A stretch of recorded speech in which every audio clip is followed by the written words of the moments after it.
Welcome back to V-Roll. We are going for that 2,500 subscriber giveaway coming up shortly. I think it's shortly because we are fast approaching that number of 2,500 subscribers. The Galarian Articuno tin going out to one lucky winner. That one's from Crown Zenith. We have two, count them, two 3-pack blisters from Stellar Crown to 2 additional winners and a Pokemon Mystery Prize. Going out to a 4th winner overall. All you got to do is like, comment, and subscribe. Go in the description below. I have a link there. That video specifically, that's where this whole journey started, seeking out the 2,500 subscribers. Go there and leave an additional comment if you haven't already, and that's where you're entered to win. If you've done it in the past, you're already entered. So thank you for coming back and hanging out for a little bit. Today's going to be a short one. It's going to be a short one here on Monday. Usually we're looking at the Media Monday, kind of what's in the news of Pokemon, and I think I found something that we've watched a few times tracking the progress, but the illustration contest winners have been announced.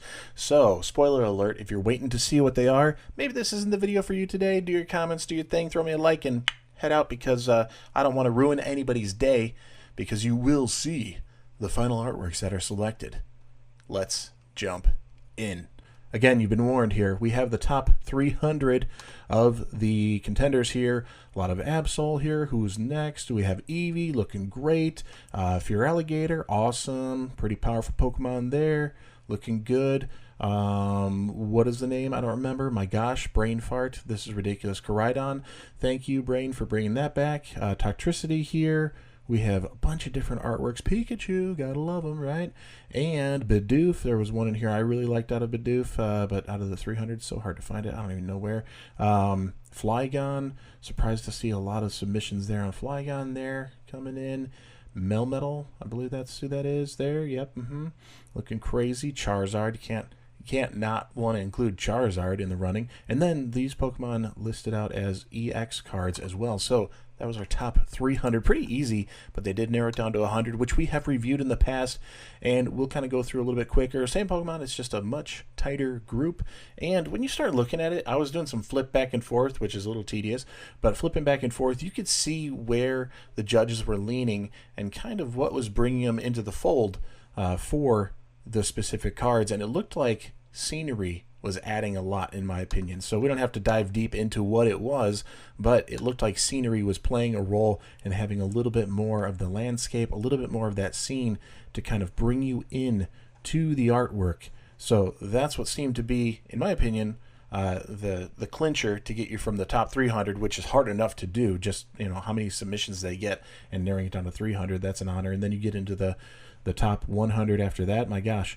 But it seems like the scenery is what has really elevated a lot of these cards as far as incorporating the background, the landscape, the lighting, all of those things into the Pokemon, not just a character stagnant on a background. So that's just my 2 cents. Maybe that connection, that dot line between those dots being drawn is my own, but that's what I kind of took away from a quick result. But here we go. It's time. It is time, and we're going to do this right. We're going to watch it full screen, fully loaded. Here we go. Oh my goodness. The Illustrator Contest 2024. Magical Pokemon moments. I mean, it truly is. You go ahead, you enter. Lots of entries. Create your artwork, package it up, ship that baby off. Then it stuffs in their mailbox full of all these different artworks. I don't really know if it's a digital submission or an actual mail-in submission, but you do submit to the Pokemon Company. They take a look at everything for consideration. It's way beyond 300, but I think they're only showing the 300 here. And then they go through their narrowing down process. If you've ever been a part of judging artwork and taking it step by step and trying to compare and contrast, you really do get into these battles between the two. I like this one, I like that one, and then you have to make them fight for the finish and to clear that next round. It really does take a long time, and it takes a lot of effort and work from the judges' part to get to the top 100 here, and only further beyond that to narrow it down to the top 3. There's a few extras in there that they've kind of set aside for some judges' awards, little standout artworks that seem to hit the bill for them a lot. A lot of these very obviously, in my opinion, could easily have been winners across the board, just because it was a really, really good pool of images, a lot of great illustrations. So to all of these artists, that's amazing. That's amazing. Congratulations for doing it, because seriously, it takes a lot to put this together, then go through the process, and then wait and wait and wait and see. So here we have the first runner-up. Are we in the top 3? Not quite. We have a round of a few here in the first runner-up. These are beyond the judges' submissions, but it's kind of like they still get a little notoriety. I was surprised to see 2 Flygon making the cut there and going in that Melmetal. There we go. The EX cards just didn't do it for me this time around. But let's see where we are here. Best standard card illustration. So this is in your top 3, folks. And it's for Alligator. Very nice. All right, coming in the top 3. So that little packet of 3 illustration cards we'll get as an option for promo. It's usually with the minimum purchase. The best EX card illustration. Let's take a look. It is that Toxtricity there. Excellent. Looking good, holding the energy, tongue hanging out, looking all crazy, side-eyeing you. And we have the overall winner here.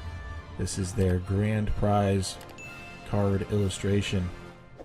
Let's see who they have.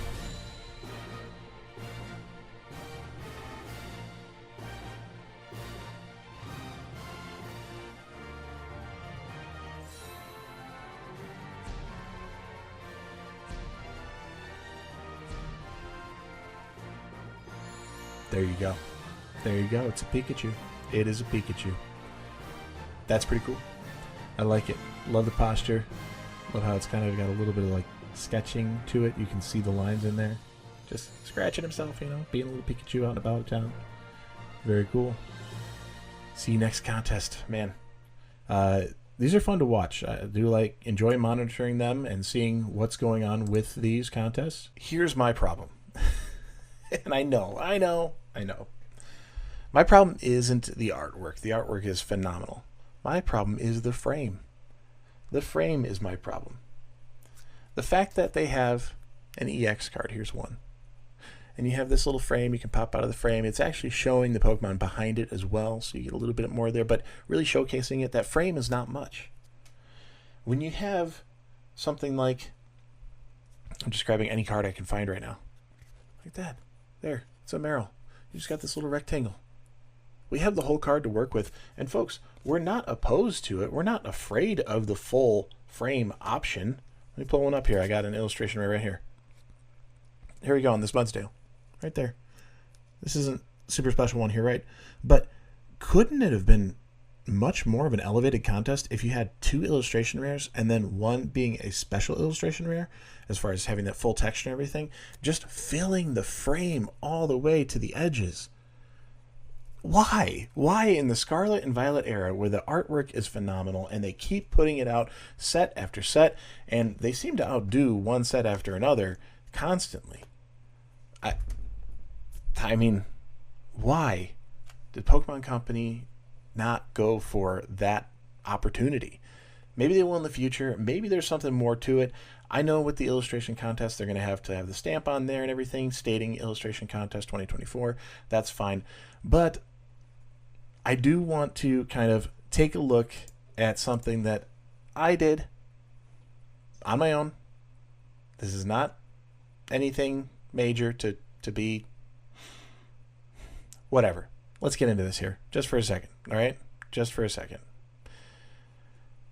The Pikachu. The Pikachu is phenomenal. That's a great artwork. And fitting in the frame, it looks absolutely fantastic. Okay? You got this nice fuzzy background blowing out. Blowing out just means really bright sunlight. That the sky is not in any detail. It's mostly white. It's washing it out. It's pouring over the top from behind. We see the shadow of Pikachu there. I got this little ledge here. Flowers, the brickwork, all of that. There's so much going on, and it really looks great. Why won't they go with something that's more of a full art like this right here? Now, this is just me messing around for a few minutes, all right? This is me messing around on my own for a few minutes. I do not own this artwork. This is not mine. And me doing this does not make it better. I want to state that. This is not me. This is me going off of a phenomenal artwork. So the artist, I'm sure, would do it way better than some generative AI tool, all right? But it was just to give the idea of if you could enhance it and have a full scene, Does it elevate it? Does it make it look cool? Maybe for this one, yes or no. I don't care. It doesn't matter. But the point is, a fuller frame, a full card size frame, would have been really cool to see, and to see what these artists come up with. Same thing if you're on the Fear Alligator. Again, another AI generated tool, just filling it in. It can't even do a good job. But for the most part, you get the concept that seeing it in a fuller frame, I think, would have been a really good opportunity for the Pokemon Company. So again, these are not mine. This is just playing around with it and really goofing around with it, because the original, what's there, is phenomenal. The art is great. I think these are deserved winners right here. So just kind of my 2 cents of what I think the Pokemon Company missed an opportunity to give us illustration rares, to give us a special illustration rare on an illustration contest. Okay? You're going to coin those terms as part of your TCG of illustration rare and special illustration rare, but not have that be part of the illustration contest? Very strange. That's just me kind of nitpicking about it. But really, to all those artists, amazing job. I can't do any of that. That is phenomenal. And to the winners, congratulations. I am definitely getting your cards, and I'm really looking forward to having them. Hopefully you are enjoying the notoriety that comes with it and feeling honored. But I just got to sing your praises because it's absolutely beautiful. And I know we've talked about this stuff in the past, but here we are at the end of the illustration contest 2024. The next time I'll probably mention it is when you can get it and how to get it. So once I see that pop up, I'll help out and hopefully showcase how you can get that here on this channel of V-Rule. And maybe I can help you out in your collecting journeys. Maybe you want to keep it sealed, or you want to open it and crack some packs. Crown Zenith 10, Galarian Articuno right there, and the 2 3-pack blisters from Stellar Crown right there for you, as well as a Pokemon Mystery Prize. All you got to do is like, comment, and subscribe. And I post 7 days a week, so hit the bell. And with that, I'll see you tomorrow. Peace.